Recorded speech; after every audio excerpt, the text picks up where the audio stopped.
Hey guys, so today we're going to be checking out what to expect from 8.6 in about a week's time when that patch drops, and this is going to be a lot bigger, a lot bigger than 8.5 was. The MSI winners, by the way, are in the description, but this is a good time to start our 600k giveaway, I think. Thank you again for helping us hit it though. I really appreciate all of you who watch and have subbed so far. We're going to have 10 winners of $25 of RP each, any server, as long as I can gift or get an RP card for it. The link is down below. It's really simple to enter. You just have to be subbed. Okay, so the first of the big changes for the new patch in 8.6 is Summoner Heal has had its cooldown increased by 30 seconds. It's a pretty big deal, I think, not even much lower than a flash cooldown anymore, which is a little bit weird. It's going to affect our AD carries, some mid laners as well, especially ones that are a bit more defensive. If you fight the enemy AD and he uses heal, he now won't have that for longer, so you can fight again. He won't have it this time to save himself. You're likely going to get a few more kills. It's also paired up with our next one though, so Ignite is going to do more damage now, start off a bit higher and scale better at the same time. Ignite already cuts our heal amount, right? It's a big part of why Ignite lanes are kill lanes, I guess, when you take a bot lane especially. It does some damage obviously, but it stops them healing properly at the same time. And that's most of the time why your opponent dies.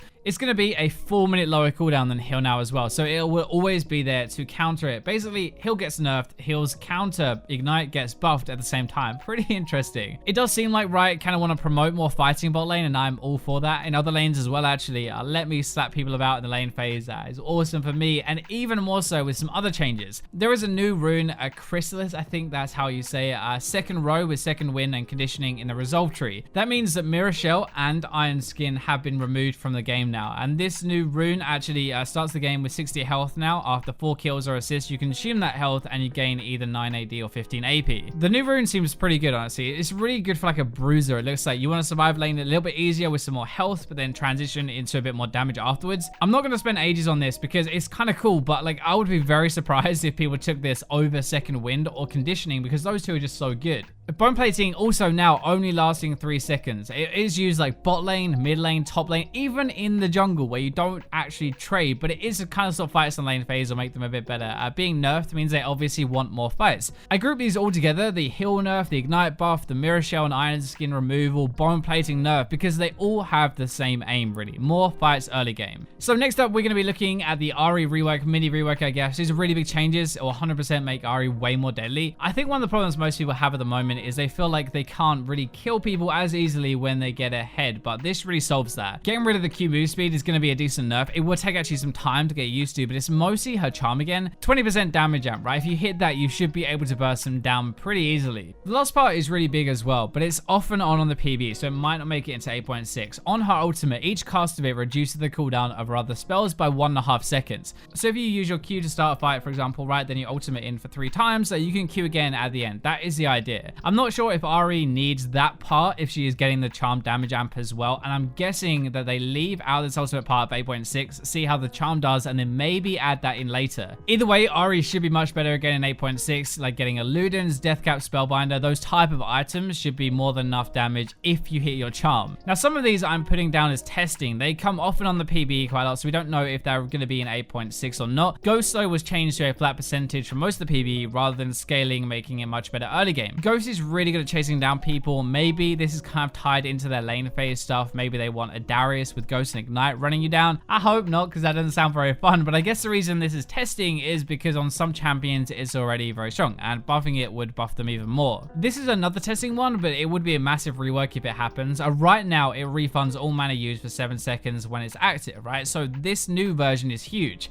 It would mess with the people who use it right now quite a lot. Kassadin, I guess. I think it's good on Karthus as well, right? Either way, the mana is still there, kind of 20% back and granting a lot of bonus experience. Experience is way more important than most people realize. The problem I think with this is that if you take it on a champion and you get a few kills, you already get experience for getting a kill, now even more on top of that, and you get even further ahead. It's kind of like if you make a mistake and the enemy has this, it's even more punishing than it already is to die to that person. I'm not sure if that is healthy gameplay, but let me know what you think. It's pretty different. First thing about this LeBlanc rework that we're going to look at is we're not sure if it's for 8.6 or 8.7. It could be either. It's almost a full revert to how she used to be when she was a massive issue. She doesn't have a science, which is a real shame, right? That is sarcasm. I honestly cannot believe that she had a silence on her Q for so long in the game. Thinking back to it is mad. The passive is going to be back to the mirror image though, and your Q is going to mark that single target again, and that's where a lot of your damage is. You basically use your Q to mark them, you hit them with another spell, that is a lot of damage, you proc the mark on it. Your W is your wave clear again, and your ultimate just casts that same spell that you last cast. This version is much more simple now. It's easier to wave clear, easier to lane with, easier to blow somebody up. They have tweaked a lot of the damage numbers to reflect that part, I guess, but if she is strong, she will probably be strong at lower and higher ranks this time around. Maybe this turns into a bit like Rengar, where there are a lot of teething issues after putting him back to his old state, but I would think that if she isn't strong again, it will just be because of number stuff, and they'll fix that pretty fast. The old kit from LeBlanc did work, it was just an issue, and that is why they changed it, but now they're going back to it. The next ones we're going to look at have come off and on again on the PB, so might not be in 8.6, but Mana Flow Band was completely reworked.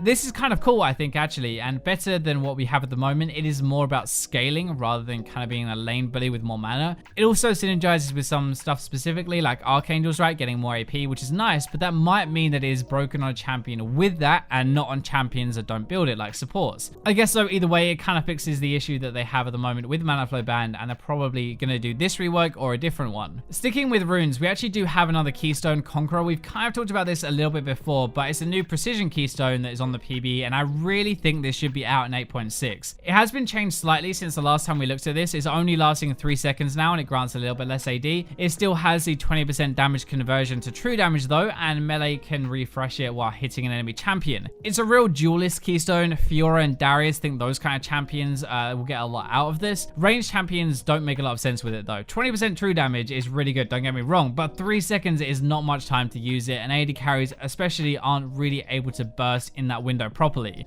Okay, so Duskblade also has a lot of changes to it. It has a new effect, melee attacks will instantly kill wards, but also the damage has been massively lowered. It is a lot less damage. It's not a massive one item spike anymore. It will still help you assassinate people, that is the job of the item. It still adds damage to your combo, but it's not as deadly on its own anymore. Other stuff like the lethality on it, that's not effective at all. So I think the idea is that Riot don't think they can balance some champions properly because Duskblade is just a bit too strong. What they want to do is take away power from Duskblade and then look at the champions individually. So because of that, we do have a lot of buffs here to compensate some champs. Kha'Zix is the first one, and it's obviously quite hard to think about how this really stacks up as a buff because he loses power on his second item in a Duskblade. In theory, before he even gets a Duskblade, he would be a bit stronger though because he has his buff to his isolation damage. It makes Kha'Zix do a lot more, right? An extra 35% on the isolation bonus damage is a lot. You just like mess with your kind of mid to late game spike when he gets a Duskblade. If he finds you alone, you are going to be pretty screwed though, that is for sure. Like the isolation damage is going to absolutely ruin you. He's already deadly 1v1, but now even worse.